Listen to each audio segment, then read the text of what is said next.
What if I were to suggest that you play a key role in the awakening world? And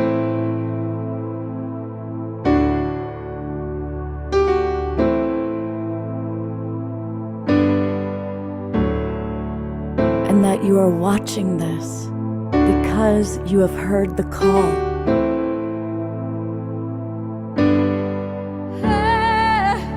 We can start right now by opening our hearts and minds.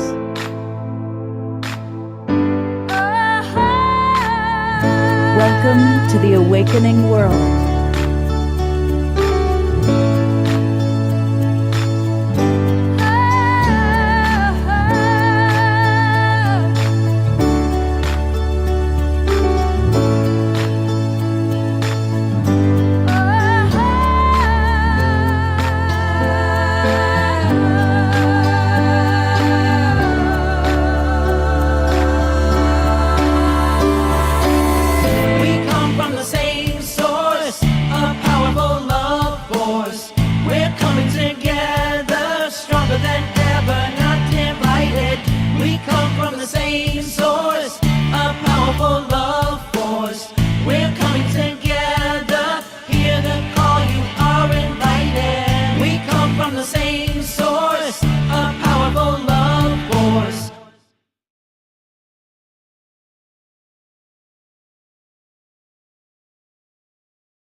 Good evening, everybody. I am Love Coach Scott Katamas, and I'm your host for this Wednesday night edition of The Awakening World. Welcome, and welcome to the Global Peace Tribe.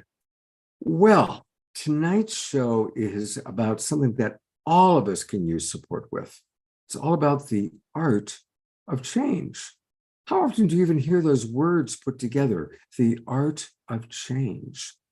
And I think it's a great topic, and we've got three really amazing human beings that I have a lot of respect for who are going to help us with that. They're going to all share their wisdom on how we can manage change, both personal change and also recognizing that obviously we are part of an awakening world. Our entire planet is changing. Humanity is changing. So we'll talk about the big picture. But we're going to talk a lot about the little picture, about the microcosm. And so I want to just briefly introduce who you've got with us. You know this wonderful guy. He's one of our regulars. This is Gary Malkin. Hey, so good to be here. It's great to have you back, Gary. We love you very, very much. And, you know, Gary wears many hats. He's, of course, a Grammy Award-winning musical artist. Emmy, not Grammy. Oh, I thought you were running a Grammy, too. I apologize. No. Right. Emmy Award-winning composer, public speaker, performer, music wellness innovator. And he also did the beautiful work. We did that wonderful show on the art of grief. And so anyway, it's great to have Gary with us. And we also have Hope Fitzgerald. And thank you so much, Gary, for bringing Hope into our universe. A little bit about Hope. She's a spiritual teacher, an intuitive dowser, and also a coach and a healer and an end-of-life midwife and a certified neurofeedback practitioner. So she wears many, many hats. And clearly you've been applying the art of change, Hope, in a lot of different realms. So looking forward to hearing about that. But wait, there's more. We've got Bruce Cryer with us. Bruce is, everybody else, they sent me like a one paragraph. Bruce's description goes on for about 6 pages here. So I'm going to kind of pick I'm going to start with the fact that he, at age 15, sang in the choir for Duke Ellington, and by 19 was playing the boy in the Fantastics. I played El Gallo in the Fantastics. Huh. So we'll get out our swords and we'll do a little memory from when we both did the Fantastics. I can see it. There's a curious paradox that no one can explain. Who understands the reaping of the grain? Who knows why spring is born out of winter's laboring pain? We all must die a bit. We're all former thespians on this stage. Okay. All right. That's my El Gallo from age 21 back at you. Anyway, Tremendous. Bruce is amazing. He was a founding director of HeartMath Institute and CEO of HeartMath for 11 years. And he has really just done a wide variety of things. He is recorded an album of original songs. Stanford commissioned him to create a course on creativity for well-being, and on and on and on. So we've got three people here that are all quite experienced in many different realms in the art of change. So I'm going to ask each of you and we'll kind of go in the same order, Gary, Hope, then Bruce. What's one immediate tool, maybe using an example from your own life of a hard experience of change you faced and a tool that you used that others can practice and utilize? And Gary, I'm gonna start with you. Oh God, for me, it's always been listening as a tool, listening to music particularly, or listening to nature. But listening is this quieting capacity. It has this quieting capacity to bring me into the present moment. Listening ends up being a call to deeper breath, to deeper connection to my body. So I would say that dropping in, breathing, and listening. And when I was going through the hardest losses in my life, it would be Mahler's 10th Symphony that would always get me into present time and get into my early stages of understanding grief literacy. So that's my immediate response. That was quick.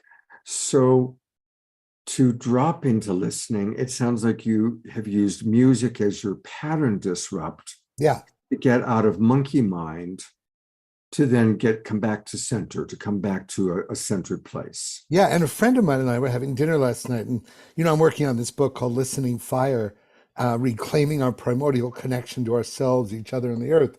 And then he said, what about the mysticism of listening? And I suddenly went, ooh. So there is something greater than we can understand that's happening with listening that I think that we've yet to really understand the profundity of it. So yeah. Beautiful. That's a great response. All right.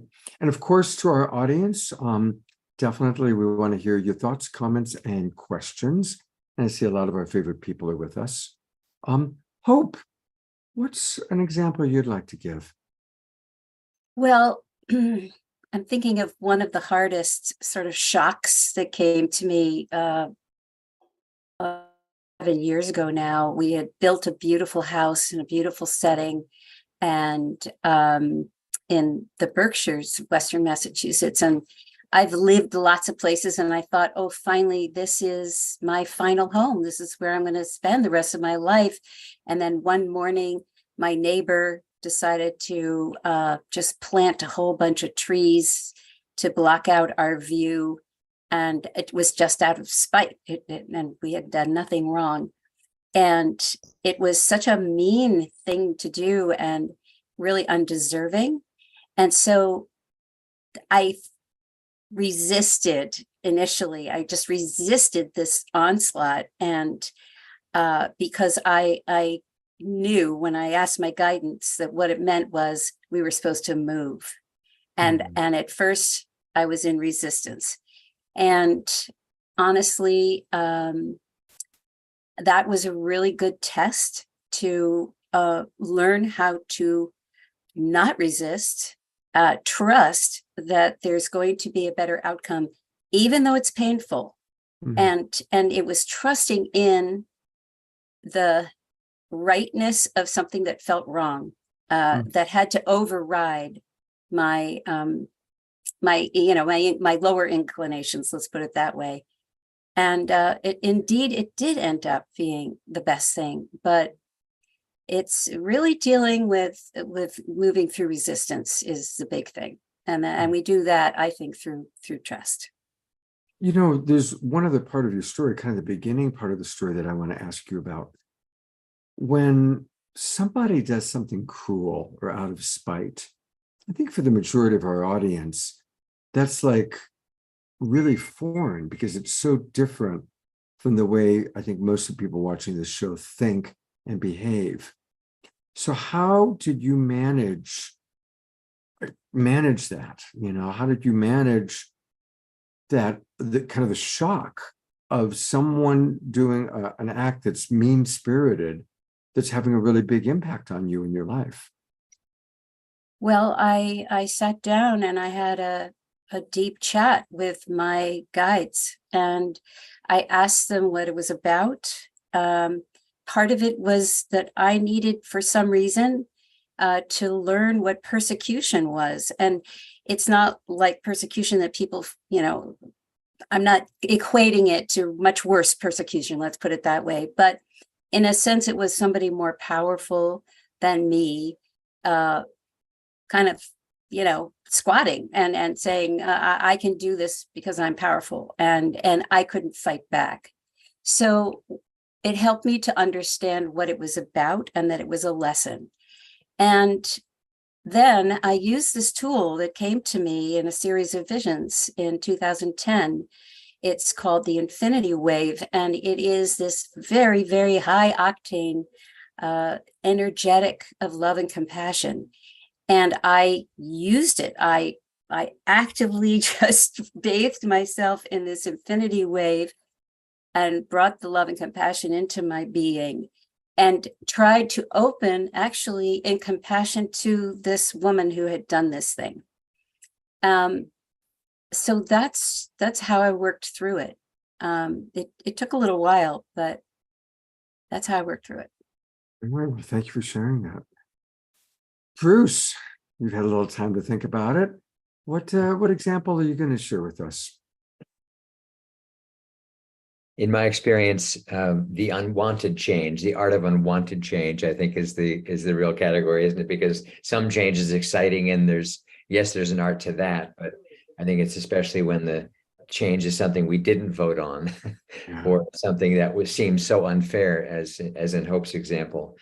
And so what I've been studying in myself and applying more than ever the last few years was the felt sensation of resistance in my body, and to release that through the breath. And there was a breakthrough for me when I began to work with somebody who has now become a partner of mine in business. He's a brilliant, he calls himself a breath artist. And he taught me the sigh of relief. Now, the sigh of relief is a very familiar phrase, but as an actual technique, I had never known, well, there's a way that certain people teach how you do that. And so to be able to take a deep inhale and then really just let the breath drop, as I began to practice that just initially as a technique, I began to realize I'm really letting go physically of what I'm holding inside, the emotional reaction of resistance to the change. I'm able, which definitely I feel as a felt experience of internal resistance and stress. I actually can release that. And probably the most profound time when I felt this and felt the release was when I got COVID in January of 2022. And it came on super intense, I think it did for a lot of people.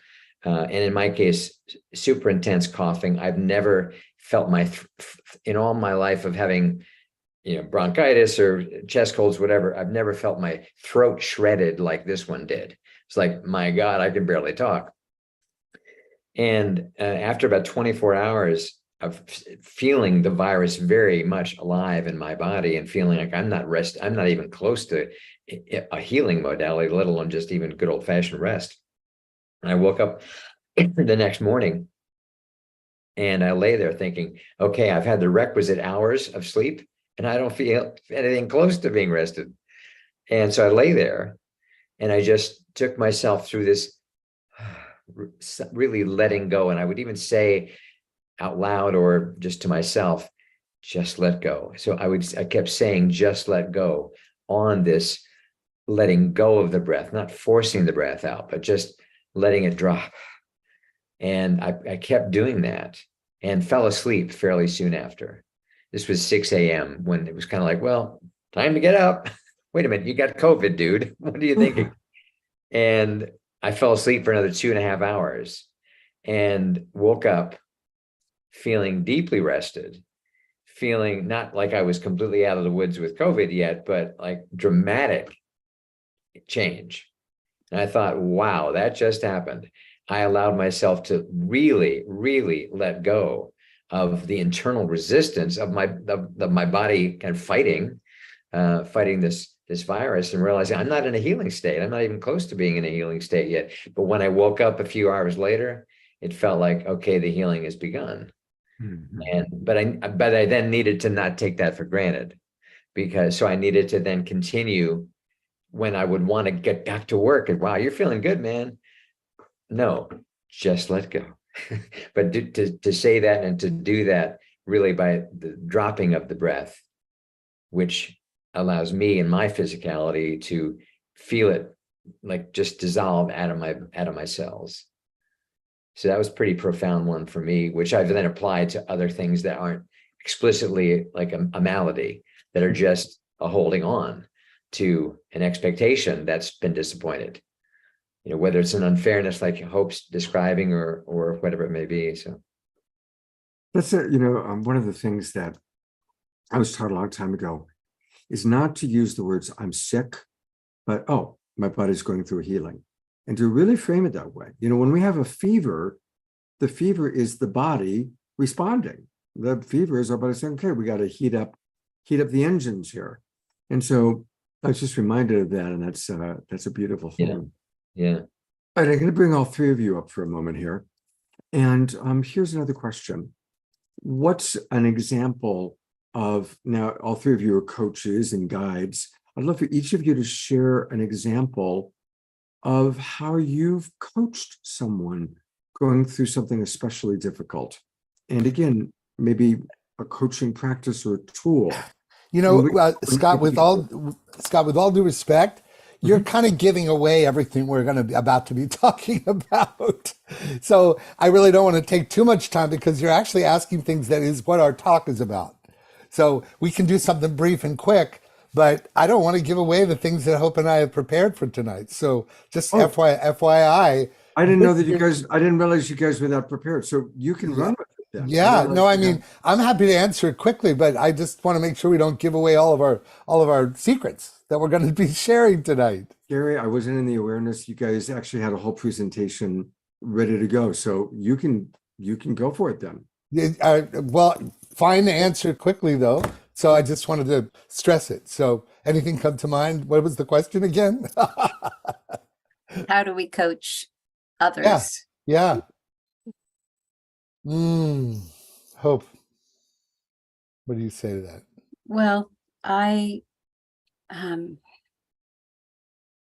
try to give a view down the road while also staying very in the present. And what we all know is that change is constant. So even the state we're in right in this moment is going to change. And a year from now, 6 months from now, 2 weeks from now, life is going to be completely different. And we're going to talk about this in our talk. But I try to give a sense of there's another future, lying in wait for you. And I would add to that one of the principles that we're discovering, and what I was going to take this moment to do before I let Bruce talk a little bit about the relevance of his fantastic work, was just a little bit of the history of the origins of this mastering the art of change concept. And a lot of the things that we've developed really came out of, for me and Hope, are working with the concept of being death doulas in Hope's case, and in my case, the development of graceful passages, which some people might or might not know. And so I was going to play a track from that, but now because of we might not do that, we might just jump into our talk.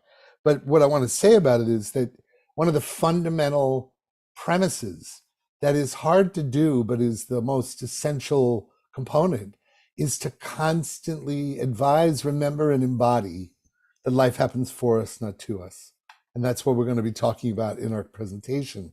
And it's harder to do than it's easier to say than it is to do. When the shittiest thing happens and you somehow, like, what Bruce wisely talked about, the unwanted change, and how, and hope as well, just how do we actually, how is this serving us in a way that's impossible to imagine how it could, you know? So that is one of the contexts that would be a really important, you know, this too shall pass, and how is this happening for us, not to us, is one of those fundamental truths that I would probably impart. Bruce, do you have a quickie before I go into the context? Sure. So I had it's another COVID story. Of course, did anything happen to anybody during COVID, or was that just me? I was coaching this young, brilliant athlete from Germany who was on a full scholarship as a soccer player to the US. And he arrived in the US for the first time 3 months before the pandemic started. So he was just beginning his career as a full scholarship soccer player, and suddenly the whole world shuts down. And for the next 9 months, his world was constantly going into quarantine. If anybody on the team got exposed, they all had to go into quarantine for a week to 10 days. He was 6 weeks in quarantine at a certain point consecutively, and he hadn't gotten sick, but because of what was going on. Meanwhile, he couldn't get home to Germany. Then when he finally went to Germany, he didn't know when he could come back or if he could come back. So he was in this state of, I mean, the whole world was certainly in a state of uncertainty, but his particular version was so challenging for him. This guy, incredibly talented, they wouldn't have pulled him from Germany to come to the US on a full scholarship. Happy ending to the story. Last year, that team won the U.S. national championship as the best soccer team in the entire United States, and he was captain of the team. But before they got to that level, he was dealing with every day another drama, another challenge, another, I don't know about that, I don't know about this, I don't know. So what I kept trying to do for him was just saying, hey man, first of all, join the club. Don't feel like you're bad to be thinking this. don't feel bad that you're that all this is happening to you, and that it's not okay to feel frustrated and to feel anxious. I can't imagine dealing with all of this. And he was still kind of learning English on top of everything else. So so it kind of just being sensitive, compassionate to him for what he was going through, and to try when he could to feel gratitude for anything at all. He still had a wonderful girlfriend, even though she was in Germany. They were still together. He still had wonderful, loving, caring parents. That wasn't going away. So to try to find even moments of coherence and balance. And he, bless his heart, he would practice every day what the tools were, so he could find that balance in the midst of this constant landscape of unpleasant change for him. That's a very powerful story. Thank you. All right, well, Gary, I don't want to take away any more time from the presentation you and Hope have prepared, so take it away, partner. So in this time, I was going to share a multi-sensory experience, because for those of you who have followed me in the past on Awakening World or beyond, you know that as a composer and a creator of transformational media, I believe that multisensory experiences actually have the power to really bring us into an entrained state, not only within ourselves, but with each other. And so instead of play a Graceful Passages track, I'm going to play something that I created, this attunement video with Sarah McCrum, a 2-minute piece. And I just want it as a way to kind of be a palate cleanser from this conversation. And I want to, it's basically one of the answers to your question, Scott, which is one of the greatest strategies for being able to be fluid around change is around really, really remembering that we are at the edge of the unknown at every second of every moment in the present moment is the edge of the unknown. So I'm going to use this video as a way to kind of drop us in together. And then what we'll do is Hope and I will begin something that we prepared for you guys. It's kind of an overview of this course that we're excited about launching on August 19th that we'll tell you more about. But just as a way to it's kind of like the equivalent of a meditation, but we're all doing it together. And let's kind of just use this 2-minute video as like a fire, that we're all surrounding this fire, and we're listening and looking at the embers of the fire together. And something in the unified field actually happens between us, within us, around us, everywhere, through us. So I'm going to do that. And one of the things I need to do is, because of Bruce's time frame, after we do this, I'm going to give Bruce his 10 minutes to talk about coherence. That's what we were planning. So I forgot, we can't, Hope and I can't, I don't want to start our presentation until I fulfill my commitment of honoring Bruce to tell a little bit about how he feels about coherence and resilience and creativity around, and how it affects our change literacy. So that's what we'll do. I'm going to play this track. Then Bruce, you got 10 minutes, and then we'll pick up our presentation. How's that sound, Scott? You good with that? Sounds great to me. Sounds great. Great. Okay. So I'll share the screen. Let's just use this opportunity to feel your feet on the floor, nice long deep breaths, and look at the screen for the visuals, and we'll just play this track and use it as a meditation for us together. Here we go.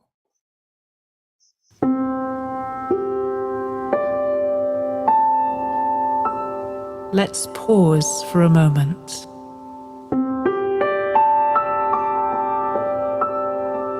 Let's come into the present.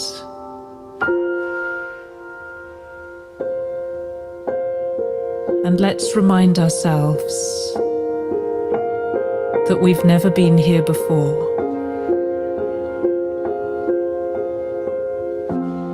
We don't have all the answers.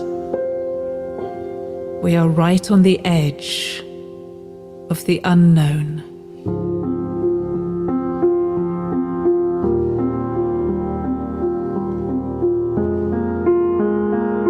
And so let's enter a space of humility, of curiosity, and of wondering.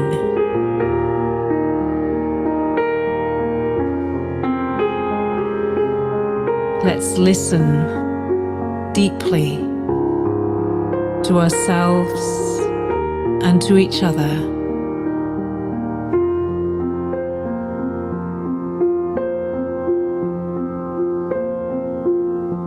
And let's bring our true selves into this conversation.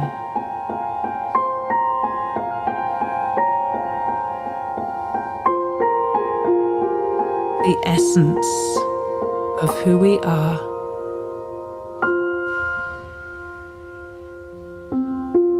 Speaking,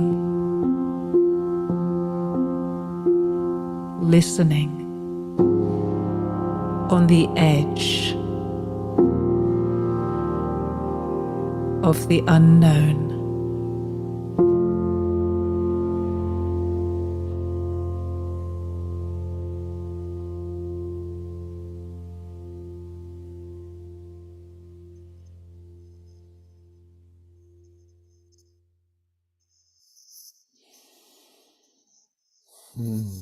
Those transformances are so beautiful, Gary. Thank you for sharing it. Yeah, thank you.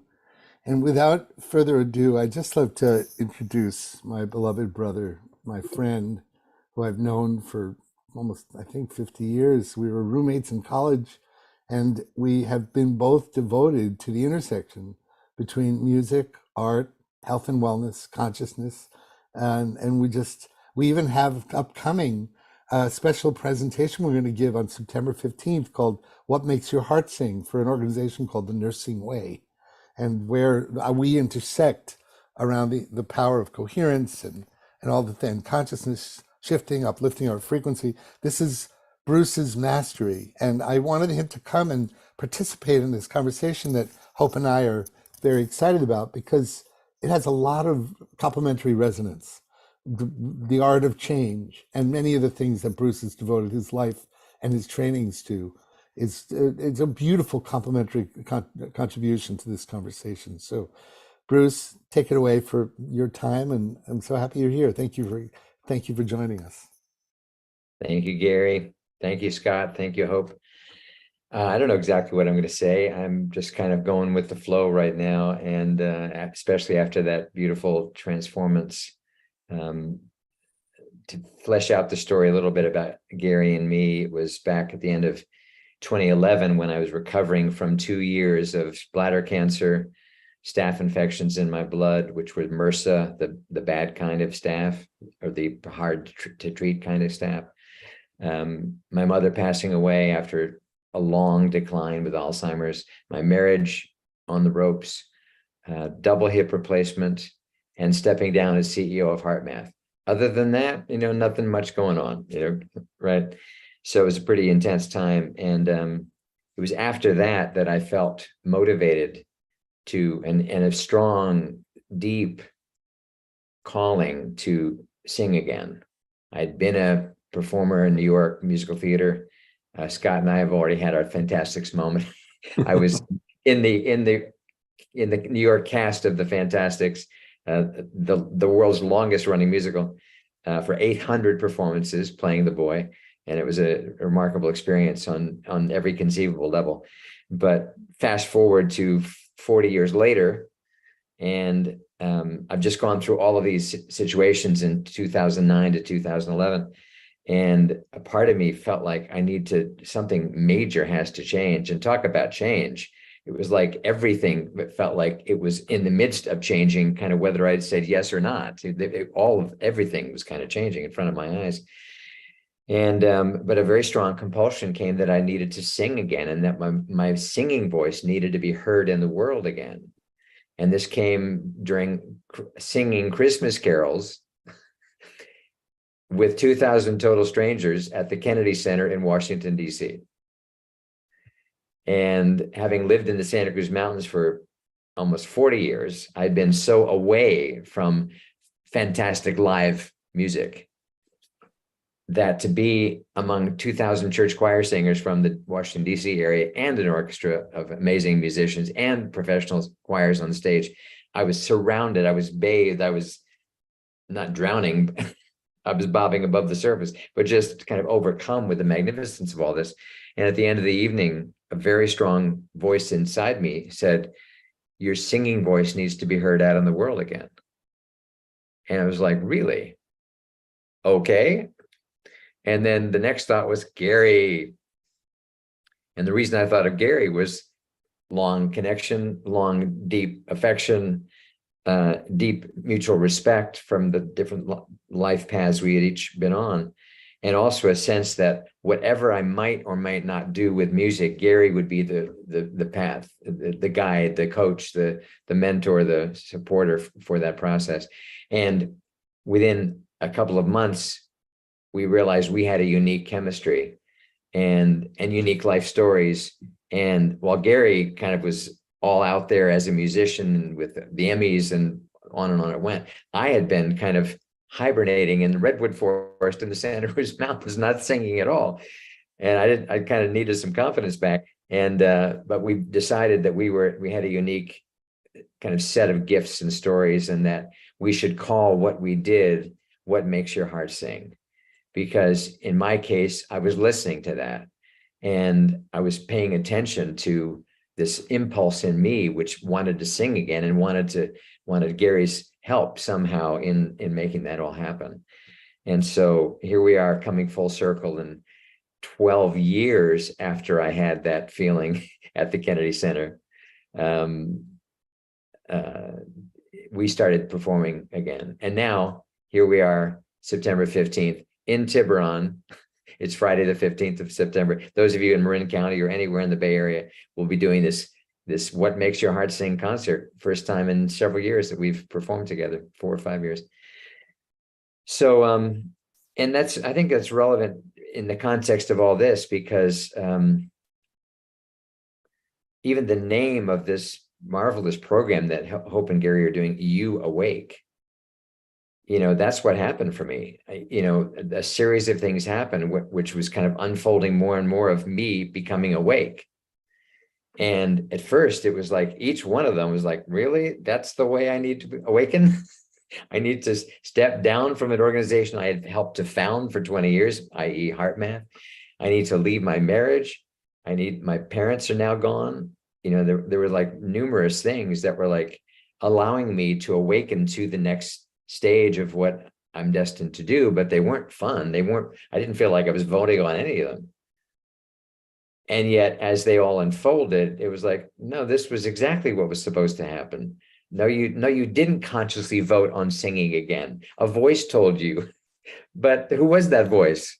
So it wasn't like it was outside of you. So I think there's just partly why I've been fascinated with this idea of coherence for so long, and which is a core concept. Many of you already know this, but a core concept of HeartMath, and now popularized by people like Dr. Joe Dispenza, who's a good friend of mine, and Greg Braden and people like this, is that there was something so appealing to my mind about what's possible in our heart.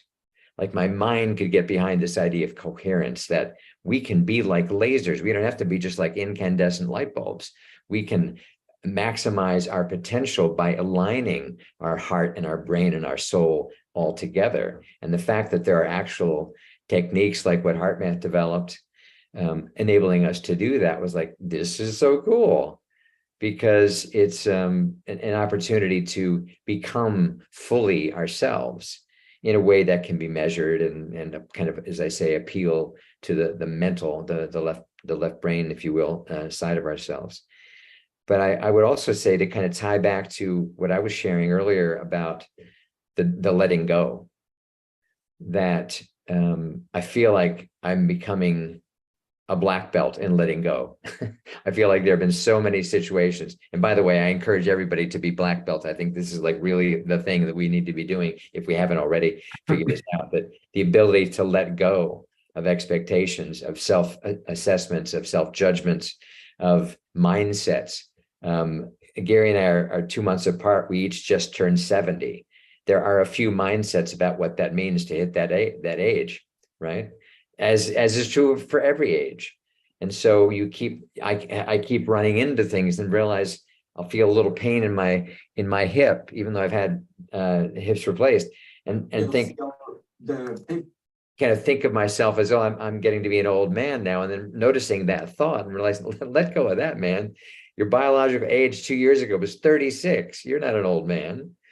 So let go of that thought, let go of that thing that's gripping you in this moment, that wants to slow you down and turn you into something you're not. You're not an old man. There's nothing about you that is old. So why are you buying into that one? Because it's a habit, because society wants to do that.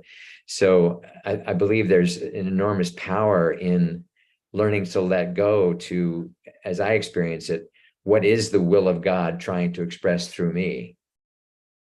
I didn't used to be comfortable in phrasing it that way. Now I am, because I don't care. I don't care if somebody doesn't want to relate to God. That's okay. You don't have to, but I'm comfortable saying it. I won't oversay it either, by the way, so we don't alienate people. But I guess my point is that this idea of letting go of what the mindset is, or what the goal is, that I think is so important to achieve, to let go of that, not to become just an inert person that doesn't have any sense of what my purpose in life is. Not at all. I still feel very purpose driven. I love the fact that you call yourself love coach, Scott. You know, I made the public declaration about 33 years ago, right before HeartMath was starting. We knew it was going to be all about the heart. We didn't even have the name yet. Wow. That this was all about the heart. And I said out loud in public one day, I am devoting myself to the path of the heart, to the path of love. I don't know what that's going to mean. I don't know really what I'm saying. I just know I am committed to it. And so many times over the years, it was like, oh, now I see another aspect of what I meant when I said that 30 years ago. And to me, this idea of learning to let go to the power of love that's trying to guide me and guide, I believe, all of us, is one of the greatest gifts, is to try to get to that, to be able to let go of anything that's coming in the way of that, any mindset, anything I'm putting ahead or higher than that pursuit, and to be the most loving person I can possibly be, that being my legacy. Whatever about if I write another book, if I speak in front of thousands of people, anything like that, is less important than I have felt that I have contributed everything I possibly could through love in my interactions with all of you right now, with the 17 brand new nursing students that I trained today in heart coherence here in West Virginia. I'm in Bridgeport, West Virginia. And these 17 young nursing students, they weren't all that young. 3 of the students each had 4 children already. Wow. I thought, what? Where am I? What is, and then I thought, well, maybe that's what nursing is like these days. Maybe a lot of people are coming back later. And to get into their lives, and this one woman who didn't appear to be very healthy was considerably overweight. We were talking about gratitude at one point, and she was making a gratitude list. And the thing that was profound for her, she sat there in this group. It was their 3rd day of orientation. They're brand new students. They haven't even started full classes yet. And yet the university decided they needed a heart math course before they even started their formal education yet, to help them become convinced of the value of wellness and holistic views before they even get into it seriously. So this one young woman sat there saying, I just feel so grateful that I have been given an opportunity to learn about things to help my family, to end the suffering that my family has had for generations, because no one had this education. And she sat there she was probably early 20s, mid 20s maybe. And I was just imagining what these generations behind her and what she's endured of the ill health or whatever it was. And to feel her joy and gratitude of like, and I think today was even like a shock for a lot of them. Like, we had no idea this was going to be part of this whole, who is this guy who's talking to us today about the heart and coherence and wellness and all this stuff. Bruce, So, I want to say something here if I can come on, because we got to wind it. But I thought that you were going to share like all the expertise that you have around coherence, around creativity, around Renaissance man, around the arts, around music.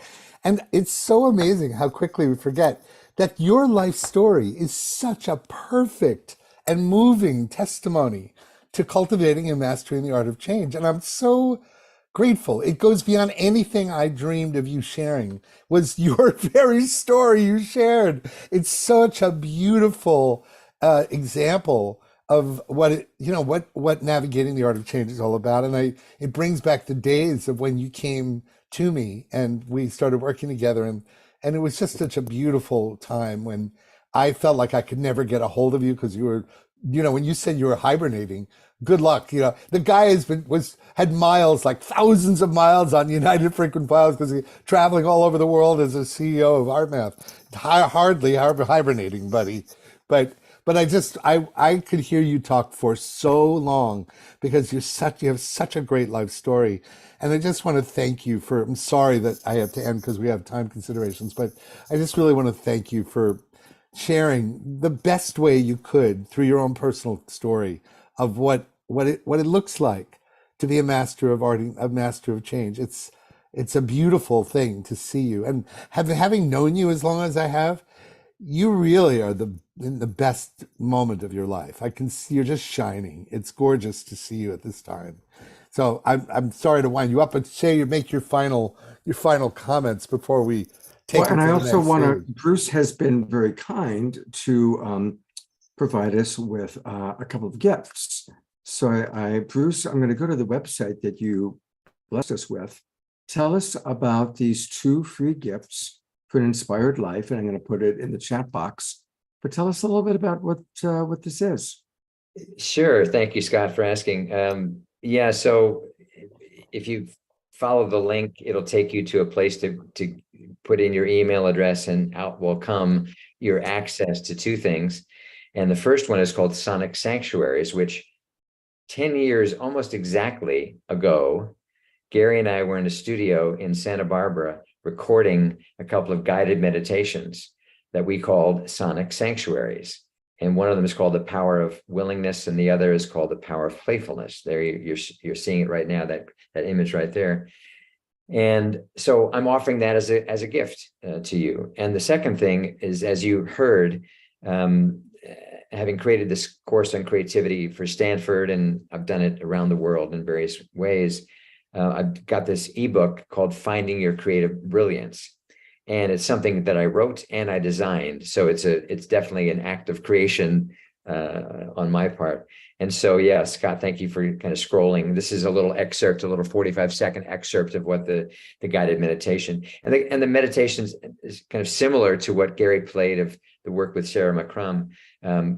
It's my voice leading the meditation. Gary's brilliance of composing as he went, having never heard me speak the script, he was hearing it for the first time and able to play this exquisite 26-minute composition for the first meditation, 21-minute composition for the second meditation.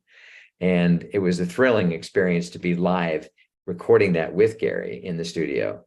And so those are the gifts, the two guided meditations and the ebook about finding your creative brilliance. So, oh, thank you. And you are the gift, Bruce. Thank you. Thank you so much for a lifetime of service and for all that you shared, and the reminder for us to really learn to listen, whatever you want to call it God, call it higher self, learning to listen and to follow that guidance. I just really want to emphasize that part of the story stood out for me especially. So, thank you for being with us, and thank you for my pleasure. your wonderful work in the world. My pleasure. Thank you so much. Thank you, Gary. Thank you, Hope. Definitely have to, Scott, you definitely have to have Bruce as a guest on one Oh of my your God, absolutely. Saturday night of experiences, because he's excuse me, with the onset of heart coherence being so popular thanks to Dispenza and more. I'll never forget when we spoke on the same stage next to Joe Dispenza and had dinner with him 2 nights in a row and everything. And Dispenza's made heart coherence kind of like so hot. So I think that it would be great to have him on a show one Saturday. Yeah, absolutely. Absolutely, we'll do that. Great. Love you, Bruce. Thank you, man. Love you too, man. So let's bring on Hope as well. And we're just starting our, so let's just jump in. Shall we? Let's do it. So before, I'll just say one little thing that about 5, 6, 7, I don't know, 8 years, I don't know, years ago when I was at your house, we had this moment. We were still getting to know each other, Hope and I, in this beautiful home she referenced earlier, which I think I had more grief about letting it go than you did. It was like the most idyllic place. And she said, well, one of my core missions in life is really helping people navigate the experience of death and dying and loss. And I looked at her and I went, what did you just say? And she repeated it, and I went, I don't know if you know this, but if I had a year to live, that's all I would want to do is help people with what Graceful Passages was dedicated to. And in that moment, she looked at me, and it felt like something literally like lightning and thunder cracking behind us. And I went, you are like a kindred spirit of the highest order, and let's make a deal that we do something together towards that end. And we shook hands on it, literally, and on her couch in the living room. And we kept holding space for this. So you have to understand, we've been pregnant with this for how many years, Hope? I don't know, 7 or 8. Yeah. But we stayed true to this soul commitment that we both recognize that we're part of what we felt that our lives came in for, aligned with a complementary vision of knowing that we both had something to bring that was unique and complementary. And that's what you're about to see a little taste of tonight. We synthesized what is a 2-day course that we've developed that's going to happen on August 19th and 20th online that, we'll promote, and you'll get the link, and I'll probably put it in periodically, and maybe Scott will too. It's u-awake.com for finding out a registration. But what you're about to see is a synthesis and a taste of what we've worked very hard on to make this available, because we feel like this code, this 4-step process, we think is one of the contributions to actually helping people connect to their best versions of themselves and to their life's purpose. So you'll see why as we begin the presentation. So if we may use this time, Scott, and we'll jump in, and actually we have PowerPoint, we have things to share. So let's just start first by beginning with what is that this begins with. So I'm just going to get ready with the PowerPoint when I'm ready to bring it up. So hold on. Where are we? I thought I had it ready. And where are you? There it is. Okay. There we go. Okay. So here we are. And I guess what I want to say is that we're here to talk. This talk is about change, in case you didn't realize. It's about grief. It's about death. It's about love and life. Stick with us here, because at the end, we guarantee you'll be feeling the love again. But actually, life guides us in every realm, not just the easy parts. Love can even, and maybe especially, guide us through the change of loss. Let's face it, aside from death and taxes, the other two guarantees are love and grief. And why is that? Why is that? Right? Because every time the door opens to love, the door opens for the potential for grief, because of the potential to lose that love. And we know how change works. It's people come, people go for a variety of reasons. But love and grief actually walk hand in hand, not always at the same time, but sometimes exactly at the same time.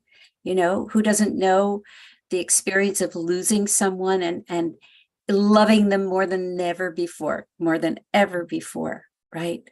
I love the Khalil Gibran quote, "Your joy is your sorrow unmasked, and the self-same well from which your laughter rises was oftentimes filled with your tears. And how else can it be? The deeper that sorrow carves into your being, the more joy you can contain." I love Khalil Gibran. And so we all know what to do with our love. I mean, the love coach. We're on the Scott Katamas's world, right? We express it, we nurture it, we sing about it, we dance about it, and we languish it. We all want to stay with it as long as possible. And the world is saturated with paths to achieve and express and simmer in love. It's outwardly focused, right? Love is such an external engagement, right? But what are we to do with grief? There's very little instruction about how to deal with it. And it's such a societal no-no to stay in it too long. And there's so much shame built into this. We want to get through grief as quickly as possible because it doesn't feel good. And because we live in the perfect storm of a mainstream culture that wants to shove it down and cover it up, right? Okay. And it's inwardly oriented. So it's the cave dwelling. It's the yin to the yang of love. So I'm going to start bringing in our slideshow because we have all these pretty things to look at. Go ahead, Hope.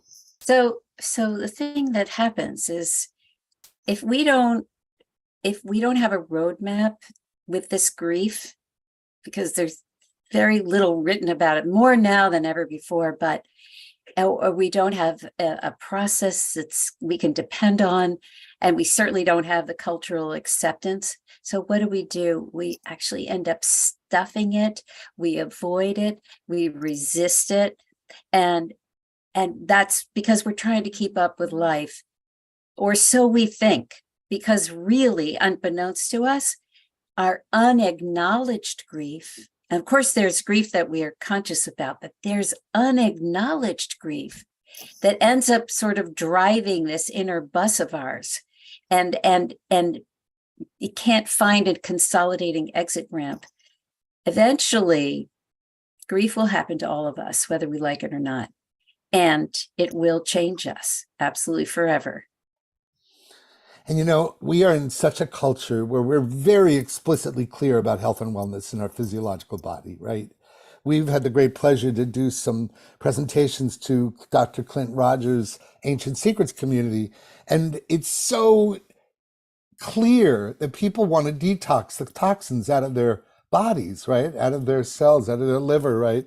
But this is really what we've developed here that you'll have a deeper experience of with more immersive content, is a detox for our emotional and spiritual beings. And we now know on an energetic level that the body keeps the score, right? Mhm. So to this end, we've offered an experiential workshop to help people navigate transitions of all kinds. And I love what Bruce said, unwanted change. That's a really great distinction, Bruce. I'm so glad you said that. And or the unexpected, right? So what we're offering here is a metaphor. It's a panchakarma detox. That's a Ayurvedic term for detox for the emotional body. And just as our physical bodies are necessary to cleanse, we believe that giving the emotional and spiritual body their due leads to healthier mental and heart-based states. Yeah, because, the idea is that if we establish this kind of dialogue with ourselves, let's say right now, and especially if we get so deep that we can actually confront the truth of our bookend, what I call the bookend, which is the beginning and the end of our lives, then once we've established that dialogue, we are so much better prepared for when a big wave of grief comes, something happens, we lose somebody, or we find ourselves leaving this world. So this is a way, ancient cultures all practiced dying. I mean, it was considered one of the number one things you should do as a living person is to practice dying. So you did it cleanly, you did it well. So we believe that living with the end in mind enriches our daily experience so much more with gratitude and joy. So how do we get there? So we have created a process, a 4-step process we call it the Chrysalis process. And our 4-step program, using the immense powers of music and guided meditation to tenderly access the deepest waters for a transformational personal experience. And I personally believe that unattended grief is one of the most significant obstructions to being who we came here to be, right? And the thing is, as you have already experienced, but you will again, Gary's abilities, and Bruce spoke about it too, his incredibly, his gifts and sensitivity with his music and the spaciousness of his music elevates our experience. In fact, it creates a roadway into the deepest parts of ourselves. So with that and with some guided meditation, we will address 4 areas, this 4-step process. The first one is going to be, of course, releasing grief, because it's hard to move forward into other things when we're still, burdened with all of this. And so the second stage moves into self-acceptance and forgiveness, because usually when grief comes up, there's somebody we usually want to blame, and we got to figure out how to move through that. Then the third phase is facing the mystery and cultivating awe. That is what we call looking at that bookend. And we do it in a way that's extremely safe and actually kind of inviting. And then lastly, we move into the gratitude for the preciousness of life. So those are the 4 steps. We're going to touch lightly on step 2 and 3 tonight. We're going to spend a lot more time in step 1 and then step 4. So you will be elevated by the end of this, promise. So one of the people I most admire in this field is the revelations and the writings of Francis Weller. And one of the great things he stands for is not only this quote, but also the fact that true grief literacy goes hand in hand with community, with shared ritual, right? So I highly recommend his books and his work. He's just brilliant. And in an individualistic culture like America that stresses the individual so much, it's so radically antithetical to how we all think about going into a corner and, going under a rock while we're healing. So this beautiful quote is, when our grief cannot be spoken. And just listen to this quote and let it call the parts of your consciousness that have hidden places of grief that are hidden even to you. As grief can't be spoken, it falls into the shadow. and rearises in us as symptoms. So many of us are depressed, anxious, lonely. We struggle and find ourselves moving at a breathless pace, trying to keep up with the machinery of culture. Now, can you identify any part of you that sometimes runs away from the discomfort of a loss or a grief or something that you don't want to accept? Of course, it's human nature, right? Gary, did you want to be sharing the PowerPoint? Because I don't see it. Oh, what? No. All this time you haven't been seeing the PowerPoint? Does anybody else see it? Nope, no PowerPoint, Jerry. It's just- well, just, that's perfect because I'm really glad that you got to see us. Now, I'm sorry that I've been enjoying these images. So that's great. So anyway, now we see it. Now All right, we good. see it. So here's the quote that that you can see it, and it might be even easier. Yeah. So sorry about that. So yeah, you get that quote, so it's pretty We easy. got it. So go ahead, Beautiful. Hope. Why don't you go into this? Okay. I love this picture. So Well, I picked up Elizabeth Kubler-Ross's book on death and dying when I was in high school. I clearly was a little different from the other kids. just a tad. Just a tad. I was really curious about this whole field, and she, of course, she had outlined the 5 stages of grief.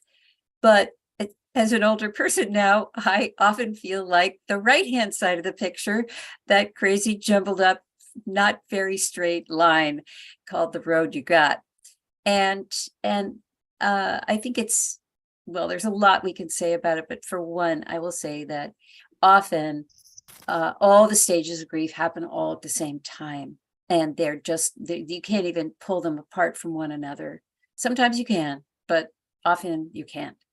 And the other thing is that we were talking about the unacknowledged grief, and what can happen is, if that unacknowledged grief is hanging about in the field, in your emotional field, in your physical field, then a new one comes in and it starts to stack on the old grief. And it sort of stacks and stacks and stacks. And what ends up happening, and I've seen this a lot in the last few years because of all the changes that we've been through and all the losses we've been through, is this sort of numbness that's happened. And that is why we are doing what we're doing. That is why Gary and I are doing what we're doing, to help people come out of the numbness and the sort of, I don't even know how to walk anymore, that kind of thing. Yeah. So, and can you identify in yourself, where are what things have changed since COVID? You're less inclined to go outside, less inclined to take on new things. What are the couple of those things? I know it's off script, but just it's that numbness that lets us just be more contracted in our lives. And can you all recognize that that's happened to all of us to some degree? Go ahead. So the thing to do is to, first of all, understand that, of course, all grieving is individual, and each thing you grieve is an individual kind of journey. They're not all the same. So dropping expectations about how it's supposed to be is number one. And really, there are only 2 stages of grief, I think, and that is who you were before and who you are after. Because grief will take you on a ride. It will have its way with you. I'm speaking from myself. I should say it has had its way with me. And I emerge differently. I emerge as a different person. Agreed. And speaking back to Khalil Gibran, my sorrow bucket is bigger, but so is my capacity for joy. And I have to always remember that when I'm going through the grief. That's such an important point. So there are physical symptoms of grief. Oh, sorry. How did that happen? I don't know. I missed the thing. So why don't you go over that a little bit?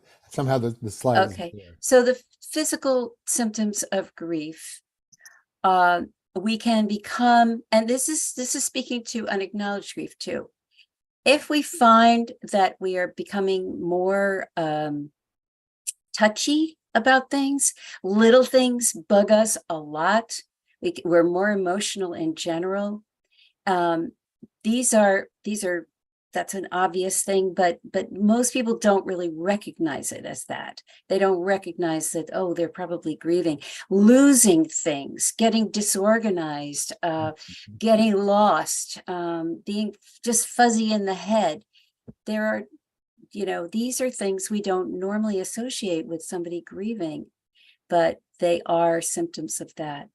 So there are lots and lots of other things which we'll cover in the workshop, but I'm just touching on a few things for now. Great. Okay, I'll come back in.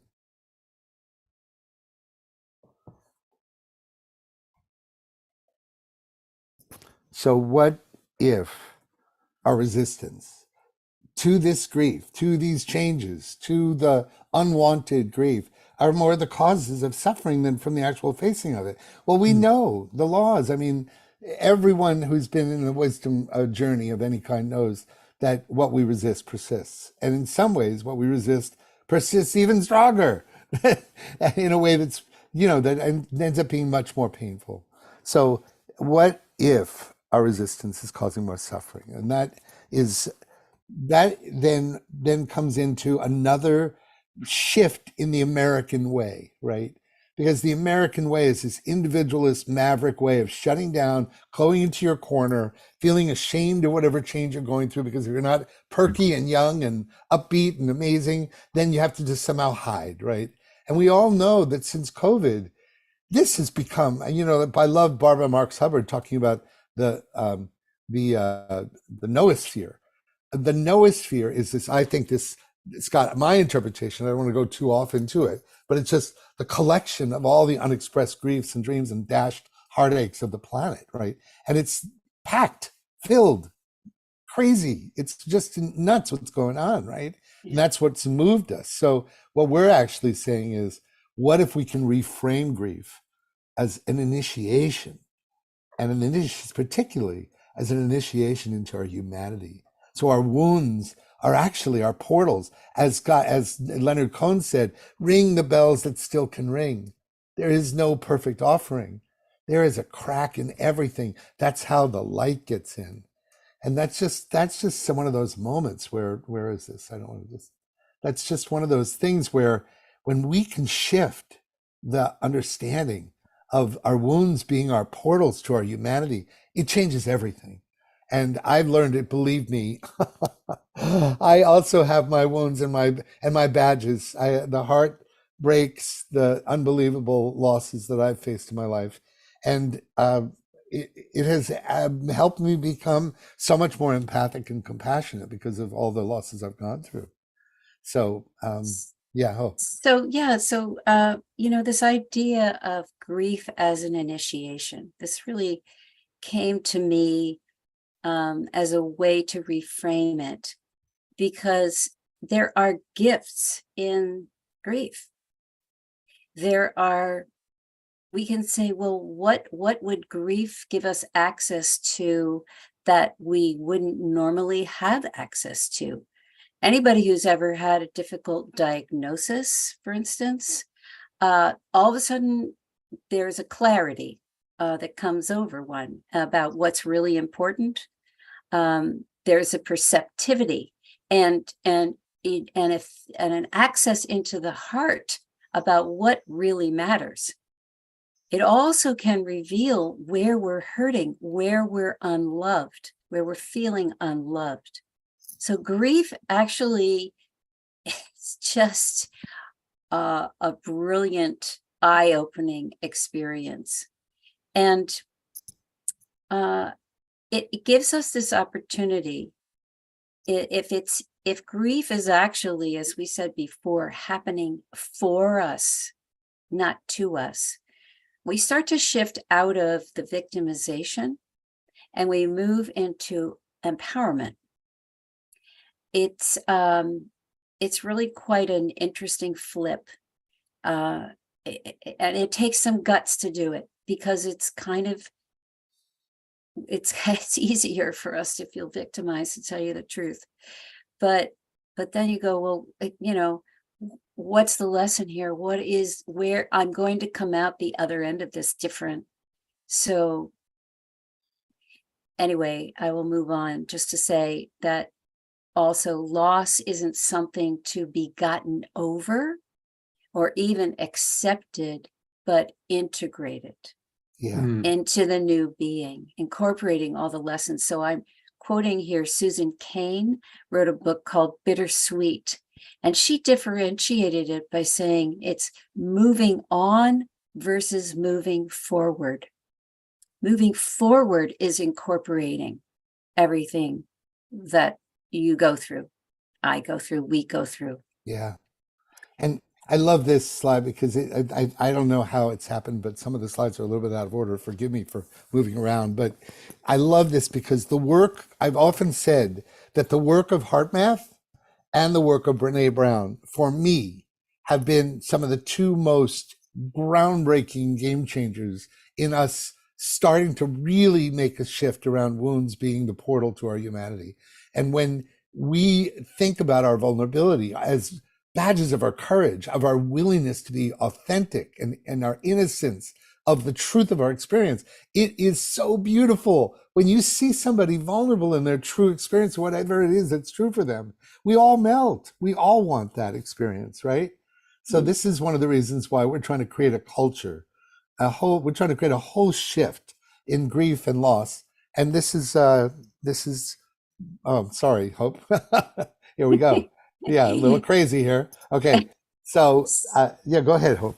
So, grief, if it's happening for us, could we actually learn to embrace our grief? I know that's a crazy idea, but what if, and this has been something that I learned just by going through it, that grief can actually be like moving on a river, and it takes you into places, and if you use it like this active thing, you can search for the nuggets in it, asking for the nuggets, the truths to be revealed. You're in that particularly vulnerable moment, as Gary was saying, in this grief ride. And boy, can it bring us fully present, and boy, can it just deliver the goods, deliver the truth. And there's a saying in the Ayurvedic world called Atiti Devo Bhava, and it means welcoming the guest. Welcoming the guest, even if it's grief. Welcoming it and embracing it. So if we can do that, there is an alchemical process that happens. And there's the old mythology of Persephone, who goes into the underworld resisting. She doesn't want to go there. She doesn't want to live down there. She wants to live up in the sunshine. But no, she has to go down there. And when she gets down there, she obviously is very unhappy for a while, but then she starts to work with it. And she starts to rearrange things, and she starts to create some kind of order, and she actually creates something beautiful, so that when she emerges, she is stronger, she is more compassionate, she's this realized person. This is this changing us forever kind of thing. So we have this capacity to use our grief if we are willing to do so. And it's an alchemical process. So here's something interesting. We've talked about how, we didn't actually talk about it, but suffering is different than grieving, because everybody will feel unhappiness and sadness and loss and all of those things. And what happens, though, is sometimes they get stuck in this cycle, and we just go around and around, and our brains, just can't let it go. And it becomes this endless cycle of suffering. What the mind is saying, I'm blaming somebody, or I'm feeling guilty, or I'm feeling remorseful about what I said I shouldn't have said, or I'm angry, or I'm traumatized, or I'm resentful, or I'm disappointed, I'm scared, whatever all these really tough emotions are, create this endless cycle of suffering. But and it's interesting because recently I read an article, a science article, about how that kind of ruminating actually is a way for us to continue the relationship with the person we've lost. Let's say it's a person we've lost. It's that shoulda, coulda, woulda keeps the conversation going and actually keeps us from letting them completely go. It's kind of interesting to think about. Yeah, it's fascinating. And remember, these kinds of moments, the trauma freezes you like a deer in the headlights. So even when you've done a lot of work on yourself, I recently had an experience like that with me where I forgot that I needed to feel the ouch. Instead, I kept reworking the trauma in my head, and that was another way of keeping the vicious cycle going. Mm. But guess what? We don't have to. We're going to try to bring about the freedom of the spiral. So instead of cycling, we're going to spiral up and out of it. This being conscious in this process of grief is what helps us to be free in the cycle. Free in the spiral, excuse me. So we are going to go over the hour, like it's going to go probably till around the latest 8. So it might be a 2-hour thing tonight. Is that okay, Scott? That we go as late as that? Totally okay. But, I would like at some point, go ahead, but in like 5 or 10 minutes, I'd like to just share some comments. Yeah, from the- great. this is And like- allow And people if to you do have that. like any kind of a musical, another transformance or Yeah, yeah. everything, just so people can digest this a little bit. Yeah, well, I have something coming up that is a musical experience with Okay, great. images that I'd love you to see. But so basically, this is the section where you can imagine your body cells in the water, the interstitial water, like these cymatic exercise. So check this. This is from Thrive 2. And this is, imagine your body going through what you're about to see. The way to access this source field of energy appears to be through stillness, sometimes called the 0 point. Stillness is not static. It's a state of harmonic resonance, a rhythmic, balanced interchange of energy. With energy frequencies, the state of complete balance functions like a straw. It intersects with the stillness at the center of each torus in the field, tapping into its pure potential.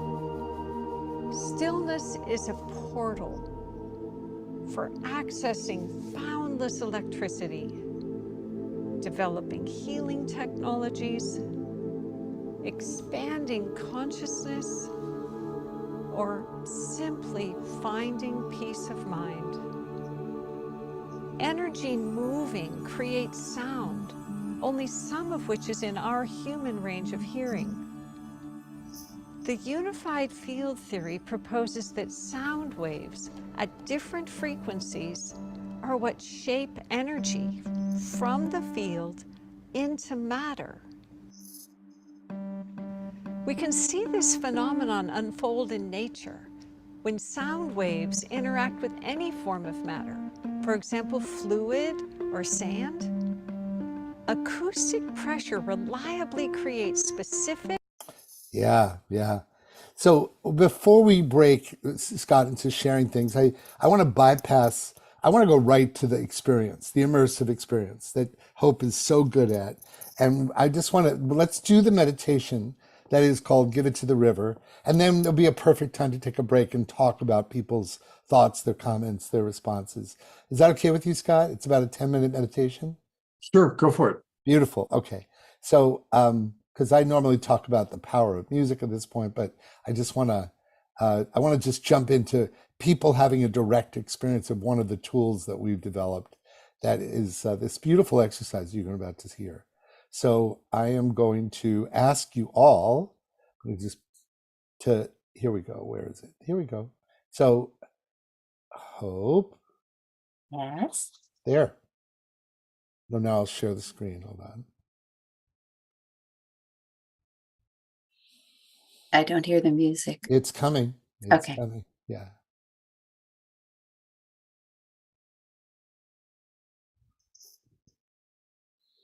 You see the screen now? Mhm. Yes, we do. All right, good. So here we go.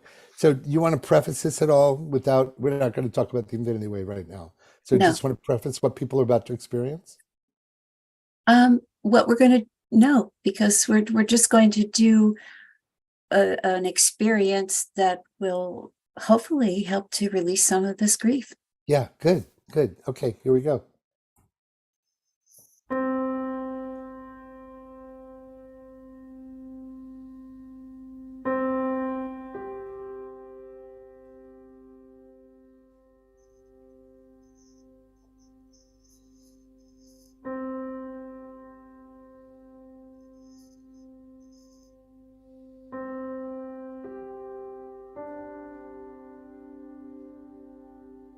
Take a deep, deep breath.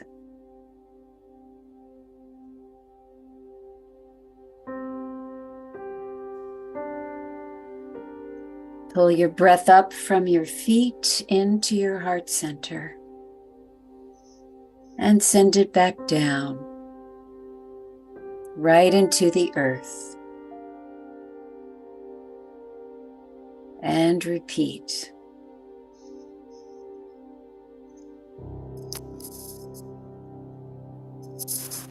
And let your body sink down.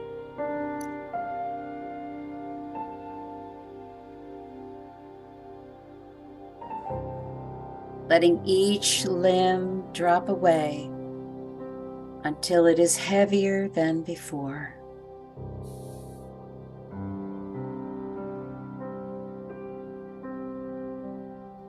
Relaxing deeper and deeper.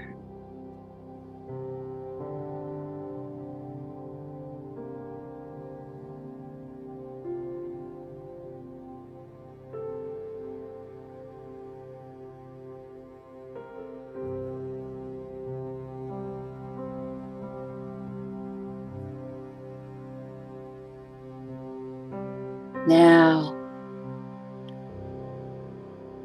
imagine you are lying in a small boat on a quiet, deep blue river at twilight.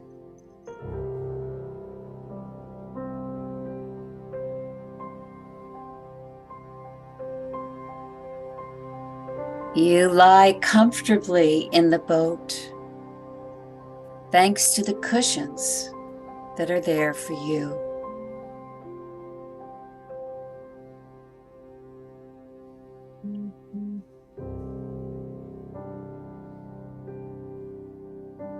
Above you is the twilight sky, with the light diminishing in the west.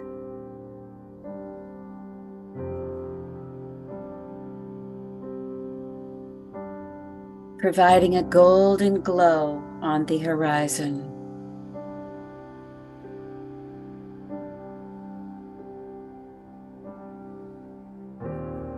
To the east, the sky darkens and deepens.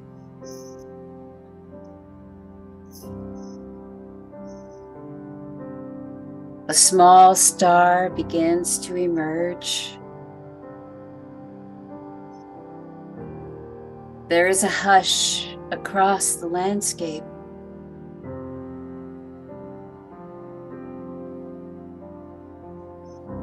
Your boat floats aimlessly,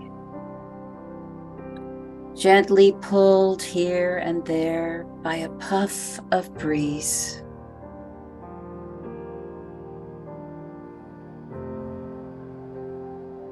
Surrounding you are fields and forests.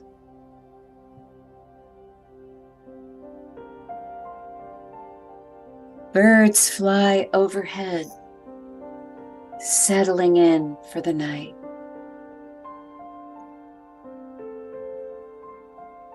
You are held in the comfort of your little boat.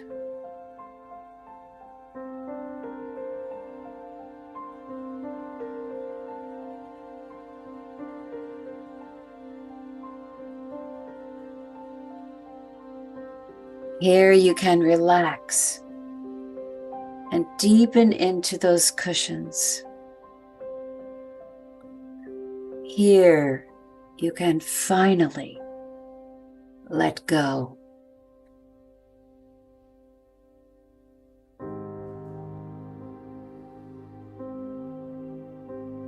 Whatever has accumulated or has been stored up in your being may now rise in the safety of your vessel and the knowing of the river.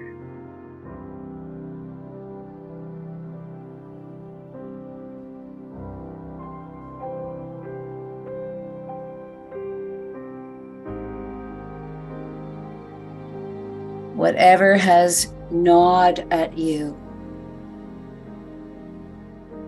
whatever losses, worries, concerns, mistakes, resentments, regrets,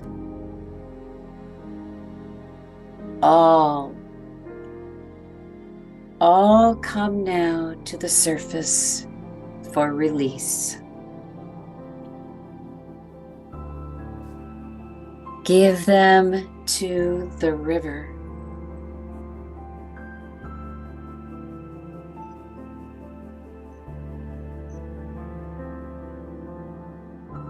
The river can contain whatever you hold. Let it go, knowing you will still be you afterwards. For there is no grief that can extinguish your flame.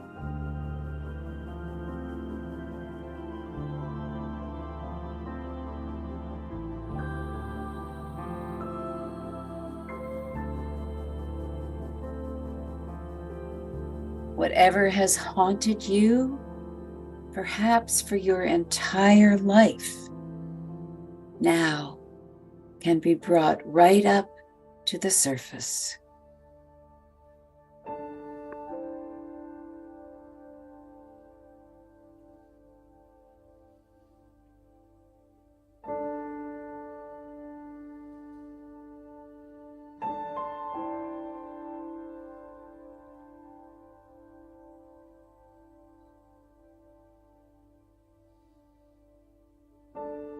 Let the memories roll upwards, and as they emerge, give them to the river.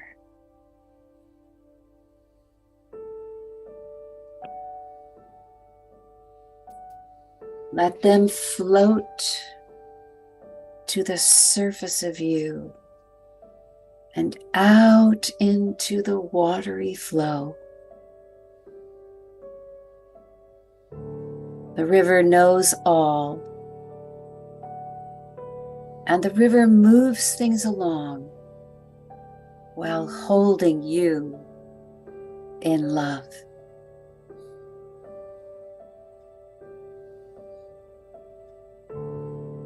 As you allow this process, which has been needed for so long,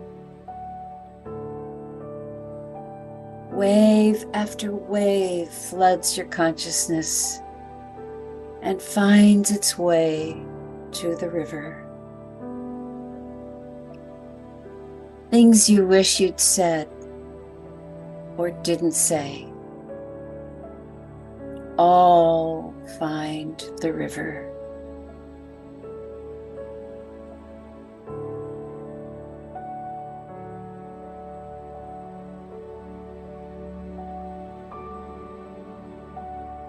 Emptying out as the sky gets dimmer and darker.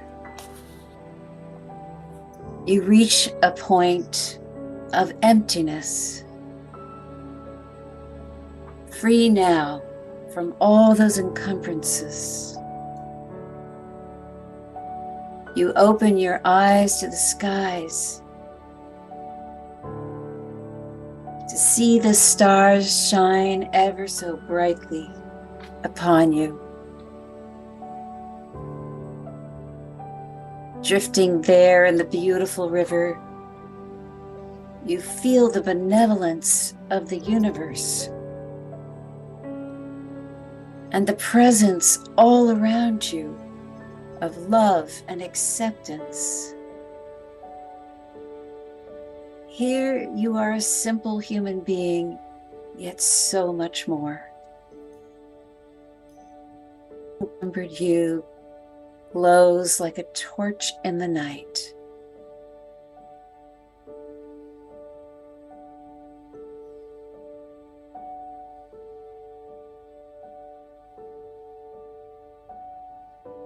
A peace comes over you of simply being a part of the magnificent matrix of love, of light, of Gaia, of the entirety of creation. Floating now in the awe of life. Accept the love and compassion encompassing your entire being, renewing you, refueling you, moving into the places you just made available by emptying out, where all the old grief and stories used to reside. Filling them instead with love and compassion. Removing judgment of yourself and others, which brings a peace and a knowing that all is as it should be.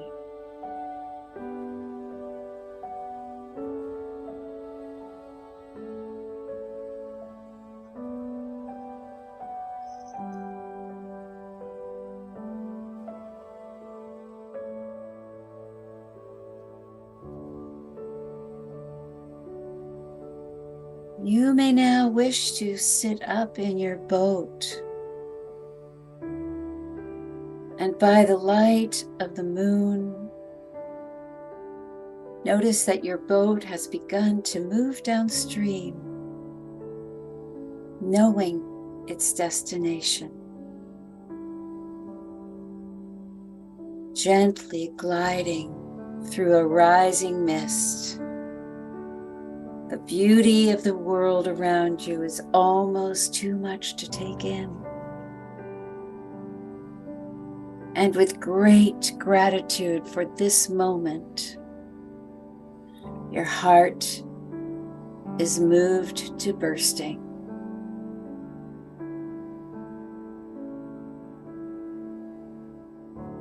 As the boat glides, bearing you brilliantly to the shore, the moon rises higher to light your way into your life, and you emerge on land unburdened, lightened, whole, and complete.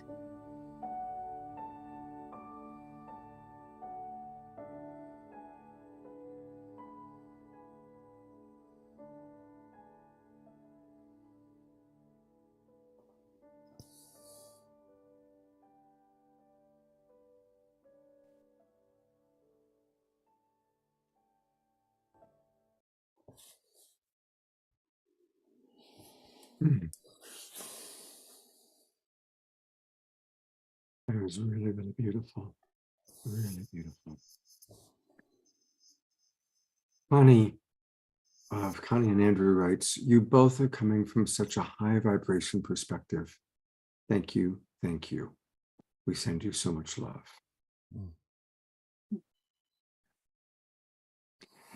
You know, before I read more comments, I want to really let people know about what you're offering, because this is a perfect time. And so this is your workshop that's coming up. And I want to encourage people to go to u-awake.com. So for those of you watching on Facebook, it's u-awake.com. And definitely go there right now while I'm talking. Put in your email address. So at the very least, you can stay in touch with Gary and with Hope. But of course, also, yes, I am not a robot. Oh, please don't make you do this. And they make it so difficult to figure I out what know. the I stairs. I I really, know. It's so frustrating. I stairs. think I have to change this. You just have it say, just check I'm not a robot. Yeah, that Yeah. would be enough. Anyway, you're doing this beautiful, beautiful workshop. And I think people are getting enough, a wonderful experience. There's going to be a little bit more tonight, but a wonderful experience of all that you're providing. And so tell us, when is the workshop? When is it actually happening? Go ahead, Hope. August 19th and 20th. It's 6 hours on the first day, 3 hours on the second day. You know, we had done it all in one day before, and it just seemed a little too squished. So in doing it this way, we're going to have a lot more time, a lot more space for conversations, for interactions, For breakouts. Yeah. for breakout. Yeah. Those out in the few times that we have done this workshop so far, that's been the favorite part. And people love to actually have someone to talk to and, you know, share their own lives. And it's been very meaningful. One of the great awakenings for me, Scott, that really was, I mean, literally, I think I've shared that my life's cross to bear for until recently was a profound lack of self-acceptance. The inner critic was had such a sway over me. And I never really understood that when you do the work of self-love and self-acceptance, that's when forgiveness is possible of self and other. You can't do it without. And I never knew that before. And when I finally crossed over into a place of just falling in love with Gary in a way that I never had before, this experience of forgiveness was transformative. It wasn't what I thought it was. And we'll talk more about that in the workshop, but it was so much more powerful in understanding what forgiveness was when you've accepted and loved yourself. And I'm a late bloomer. I could have easily gone to my grave without having really understood what self-love meant. And I am proud and happy to say that ding dong, the witch is dead. And I am so grateful to look in the mirror and say, damn, you're a beautiful being, Gary, and I love you. You are. I do want to read a few comments, and then there's a question that's come in for you. So again, from Connie, she writes, bravo, Gary. That's the job we came here to do. It's the hero-heroine journey. And Scotty Satori says, I'm so excited about what you're doing. Bonnie Russell writes, wonderful meditation. Thank you. Scotty writes, this is so awesome. And then here's a comment and a question from Dorina Joy. But before I read that, I wanted to share something that you had said quite some time ago. You talked about the word bittersweet, and hope you might not know that my wife passed away. She literally died in my arms. When people ask me about, where I am with it, that's the word I use. I say it's bittersweet. It's bitter that I still miss her, and it's so sweet that I still miss her. And I've been using that word for years. So I just wanted to mention that. Dorina Joy writes, thank you for your beautiful and deep sharings. For me, one of the quintessence of the art of change is an anonymous quote and invitation. And the quote is, to keep changing incessantly and always remain the same. That's a interesting paradoxical quote to work with. So here is her question. What is your take on that seemingly paradoxical yet wise opportunity? I'll read it one more time. to keep changing incessantly and always remain the same. I love that. Because you know what that does is it actually, in the heart of paradox is often what the greatest wisdom is. I love F. Scott Fitzgerald says the sign of true wisdom, intelligence, is the ability to hold two realities, the opposing realities at the same time, two or more opposing. And so in the koanic expression of that beautiful quote, for me, what I love about it is it allows us to be the alchemists that understands what is the gold and what is the lead. And so the things that remain, that are evergreen and ever alive and ever worth sustaining, that you end up understanding and knowing that which will never die, that which is the gold. And then the ever changing is the surface of the ocean and all of the things that our egoic separate self has to endure in believing that there's actually something, in the sensorial five senses world. So that's how I take it. How do you take it, Hope? Yeah, I'm working with it. I mean, I think in the changing, I'm trying to get the right words for this. And I think it's maybe what you just said, Gary. We keep coming back to our essential selves. That's the part that doesn't change. But life will move our parts around only to have us maybe go back to our essential selves. But there's still a new flavor, new flavoring on the same steak, something like that, or yogurt or whatever metaphor you want to use. But that's fascinating. I'm gonna sit with that a little more. I want to go deeper with it. Yeah, I agree. It's lovely. I love when things like that kind of create a tilt.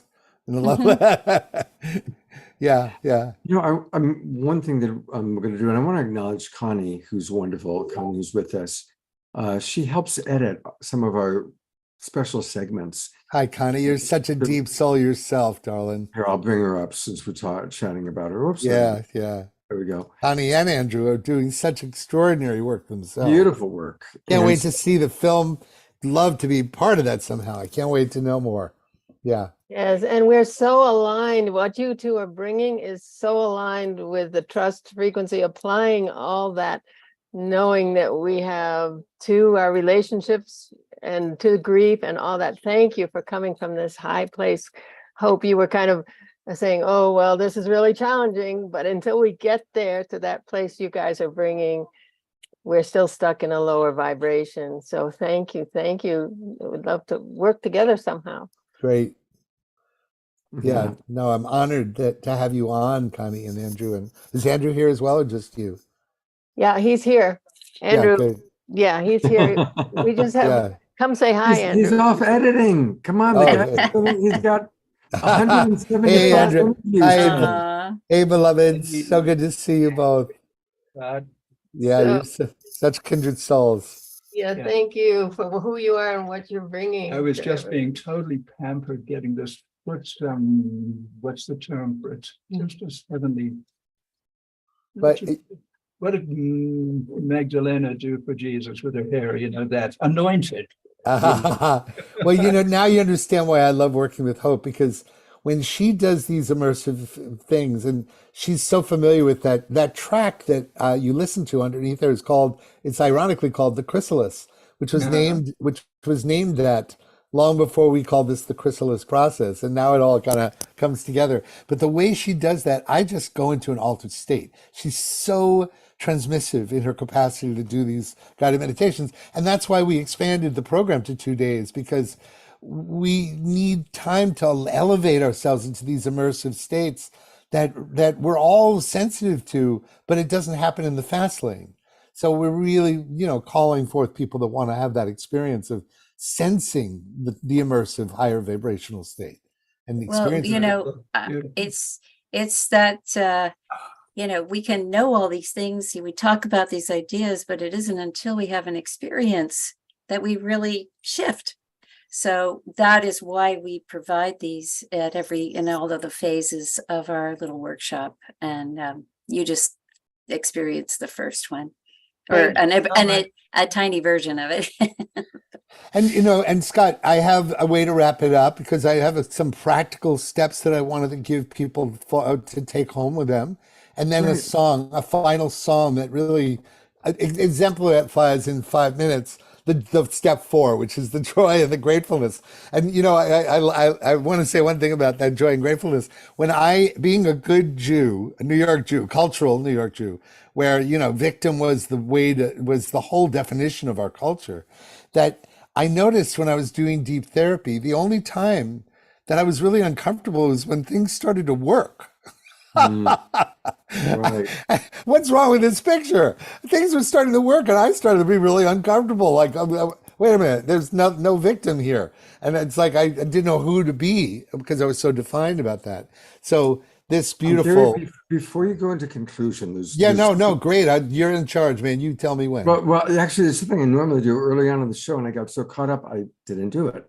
And that is to invite all the people that are watching on Facebook, which is the majority of people watching this show, are watching this either on all the different Facebook groups and pages that come through the Sign Network to us. Thank you, John and Summer Raymer. Or you're watching on the Conscious Awakening Network, or you're watching on Unify, or you're watching on Humanity's Team, or you're watching on YouTube. And it's wonderful that you're watching us in those ways. But I want to invite you for the future, or for even now, for the final few minutes, to come join the Global Peace Tribe. Yep, that's it, the Global Peace Tribe. And it's really easy to do that. Just go to globalpeacetribe.com. Globalpeacetribe.com. You're going to learn all about us, all the different shows that we do. And when you go to globalpeacetribe.com, click register for the new season, and that will take you to our link. And that's where you're going to get the Zoom room links to all of our shows for the next 3 months. We do 2 or 3 shows every week. We also provide an evening meditation every day, 7 days a week. So this is the show you're watching right now, The Art of Change. And then on Saturday night, and nobody is going to want to miss this, on Saturday night, we're going to tackle such a big topic, artificial intelligence, the ethics and discernment and spiritual alignment of it.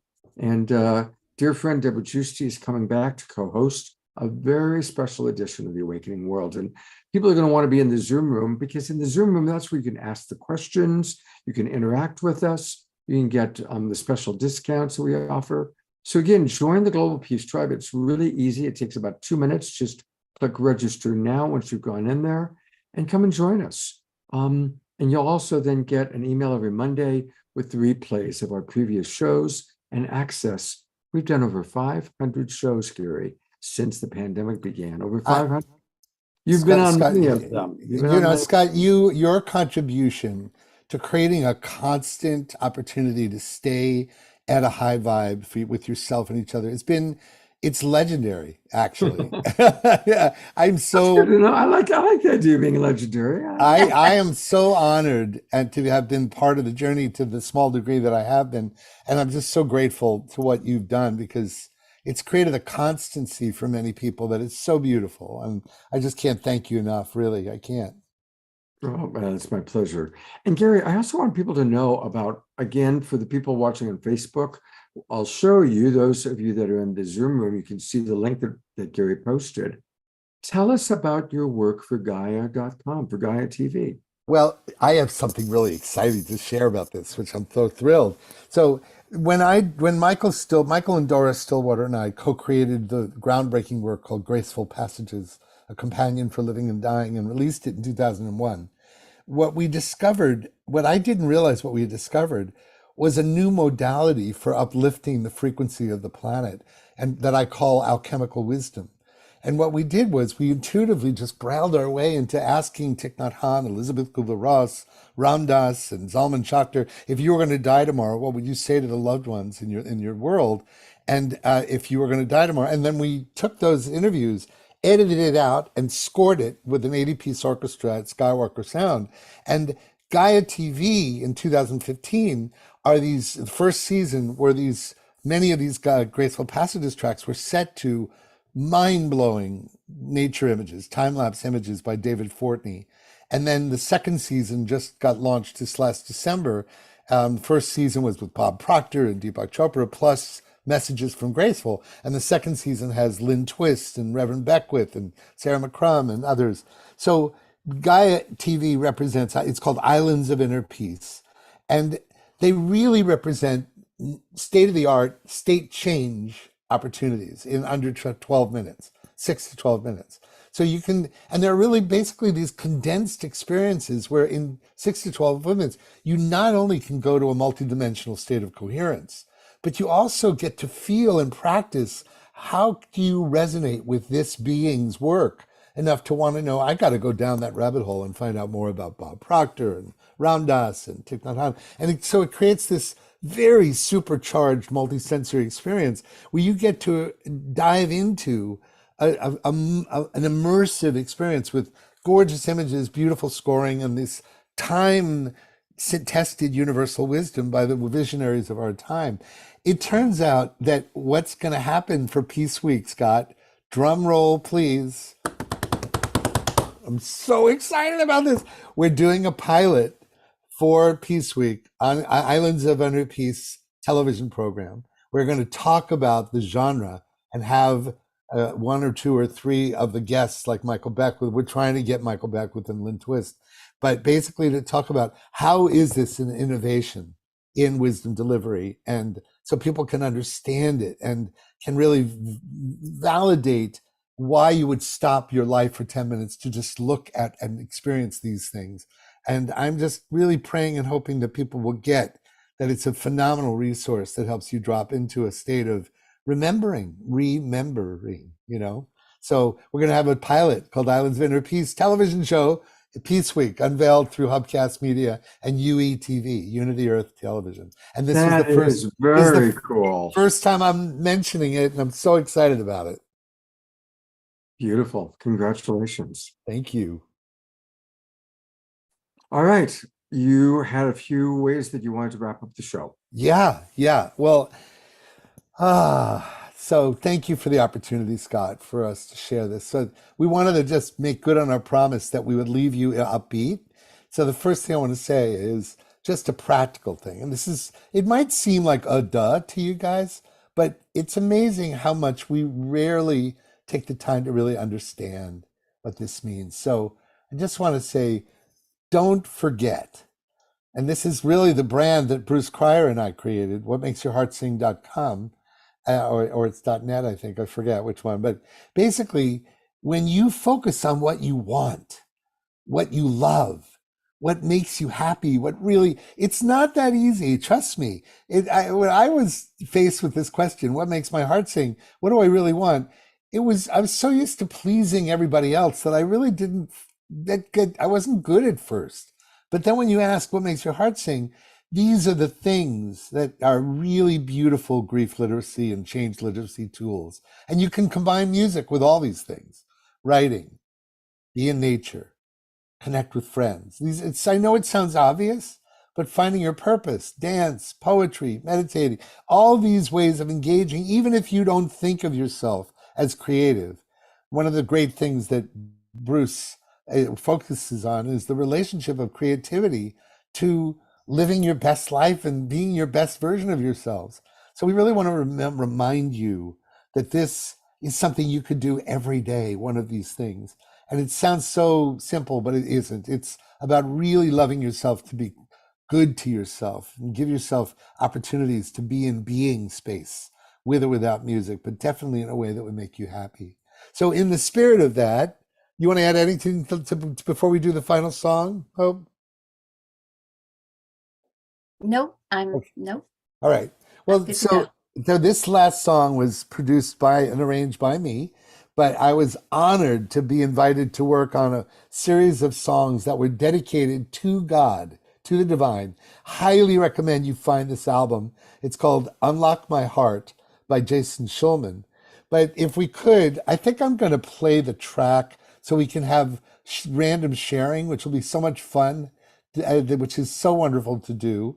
And I'll just pull the track up, Scott, because we can see everybody on the screen, which I think will be great. When we continue, let me just take this off. and I'll just find this song and share the audio only, which that way we'll get to see people, and that way we can celebrate together that we're never alone. Sound like a plan? So you want me to go to gallery view? Yeah, let's do that. And I will play this track. And All right, it's turn just on your such cameras, a people. Don't be shy. just such a beautiful. I just want to find Never Alone. Where is it? Hold on. Oh my gosh. No, hold on. Sorry. I had it ready on the PowerPoint, but I didn't have it ready on an audio only. So I've got to be there. 1 minute. Yeah. Sorry. Okay, I'm going to take a breath. Unlock my heart. Where are you? Here you are. Never alone. There we go. Okay. Yeah. Gallery view. When I ask why, you always say to me, why do you talk as if you're alone? I'm always with you, no matter the time or day. You are never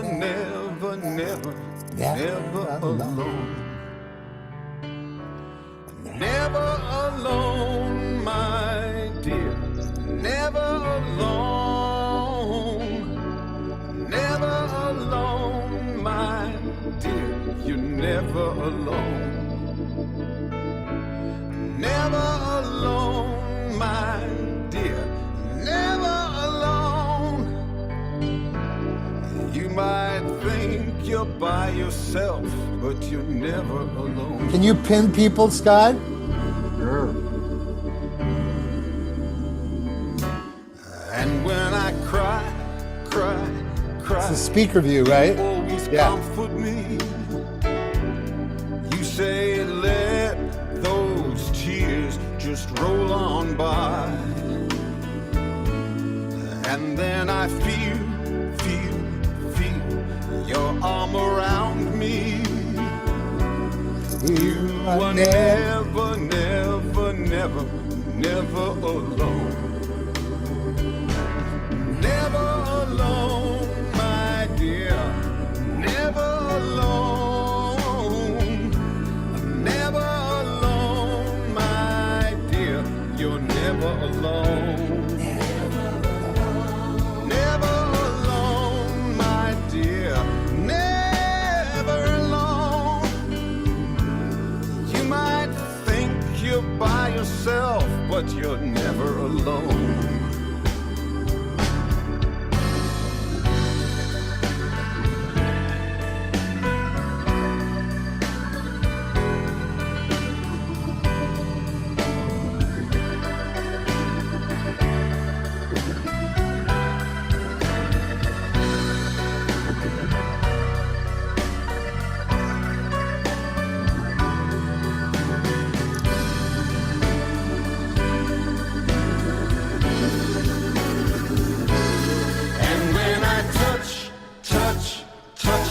You turn your face to me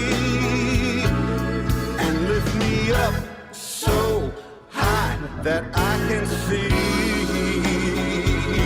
that I am always with you, never apart from you. Where I walk, you always walk with me. Never alone, my dear. Never alone, never alone, my dear. You're never alone. Never alone, my dear. Never alone. You may think you're by yourself, but you're never alone. Alone. Never alone.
I love sharing that like that with everybody. Oh, wait a minute. Hold on.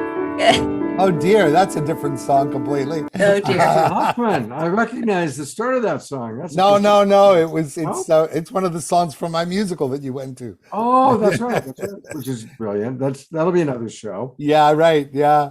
So, oh God, what a great opportunity to end that song. And just remembering that we're never alone is so important. We're always with the divine at the very least and with each other. It's great. Thank you, Scott, for allowing us to share this work with this community. And we so appreciate you. Thank you, brother. Absolutely. Yes. Thank you, Gary. Thank you, Hope. And Thank thank you, for being Scott. with us. And, you know, as always, share this show with everybody, people. Let's, you know, these are beautiful shows. And so the people you know that are struggling with grief, that are struggling with change, it's easy. You can go right to Facebook right now and capture it that way. I'll even put it into the chat box. Or of course on Monday it'll be on our YouTube channel. And you know, share these shows. Yeah. You know, these And may I say one more plug, Scott? We're doing plug away. We're a master class. We're doing a master class also on this. We're doing these next 10 days. We're just hammering the social media airwaves because we want as many people to come. And so master class is on the 15th of August at 11 a.m. random, 11 a.m. Pacific time. But it's going to be going Facebook Live through Sine Wave as well. So we're trying to get as many people as possible to know about this work because we want everyone to be connected to their purpose. You know, we want that world. Go ahead, And Bill. I think we can just all assume that we have layers that can still be released, that we can be even lighter, that we can be even more joyful. Even if we're kind of doing okay, there's still more. We can always access more. Yeah. So Absolutely. Well, thank you both of you so much. It's been a beautiful show. Thank you. And everybody, again, this Saturday night, all about artificial intelligence. It's going to be a really powerful show. I'm curious. We're going to learn a lot. So please join us this Saturday night. You're endless, Scott. I cannot believe how much you do. It's incredible. Well, you know, someone's got to do it, right? You found your purpose, that's for sure. I've definitely found my purpose. And I'm now also booking live events, including Gary Malkin on August 31st down here where I am in Ashland. With the Twin Ray, and we're going to do a Graceful Passages. Dara is with us right now. She's all excited. Going to do a Graceful Passages workshop that Sunday of Labor Day and at Ashland, Oregon. So spend Labor Day weekend in Ashland, Oregon with Gary and myself and the Twin Ray and Dara. That's the place to be. Maybe we'll get Bonnie and Roger to drive up from Sacramento. Anyway, thank you, everybody. Have a beautiful few days, and we will see you all on Saturday night. Bye, you guys. thank you. Bye-bye. Good night, everybody. Thank Go to you. Gallery View one last time.